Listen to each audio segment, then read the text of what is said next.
Hi guys, అందరికీ నమస్తే. ఇప్పుడున్న గవర్నమెంట్ మనకి ఇందిరమ్మ ఇల్లు మరియు ఇందిరమ్మ చీరలు అనుకుంటా ఇందిరమ్మ పేరు మీద ఇస్తుంది కదా. అయితే నాకు డౌట్ ఏంటంటే, ఇప్పుడు ఈ అన్నీ ఇచ్చేది మన పైసలతోనే కదా, మరి ఆమె పేరు ఎందుకు పెట్టుడు అంటావు? ఆమె ఒకవేళ ఆమె కూతుర్లు కానీ కొడుకులు కానీ వాళ్ళ సొంత పైసలతోని వాళ్ళు మనకి ఏదైనా పెడితే వాళ్ళ పేరు పెట్టుకున్న ఒక పద్ధతి అనుకోవచ్చు. కానీ మన పైసలతోని మన పైసలు మనకే ఇచ్చి మళ్ళీ వాళ్ళ పేరు పెట్టుకొని వీటిని పంపిణీ చేయడం ఏందో నాకు అర్థమవుతలేదు.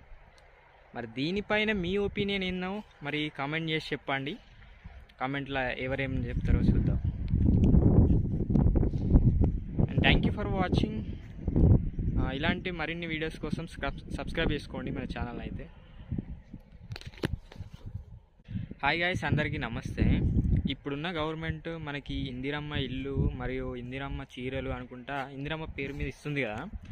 అయితే నాకు డౌట్ ఏంటంటే, ఇప్పుడు ఈ అన్నీ ఇచ్చేది మన పైసలతోనే కదా, మరి ఆమె పేరు ఎందుకు పెట్టుడు అంటావు? ఆమె ఒకవేళ ఆమె కూతుర్లు కానీ కొడుకులు కానీ వాళ్ళ సొంత పైసలతోని వాళ్ళు మనకి ఏదైనా పెడితే వాళ్ళ పేరు పెట్టుకున్న ఒక పద్ధతి అనుకోవచ్చు. కానీ మన పైసలతోని మన పైసలు మనకే ఇచ్చి మళ్ళీ వాళ్ళ పేరు పెట్టుకొని వీటిని పంపిణీ చేయడం ఏందో నాకు అర్థమవుతలేదు.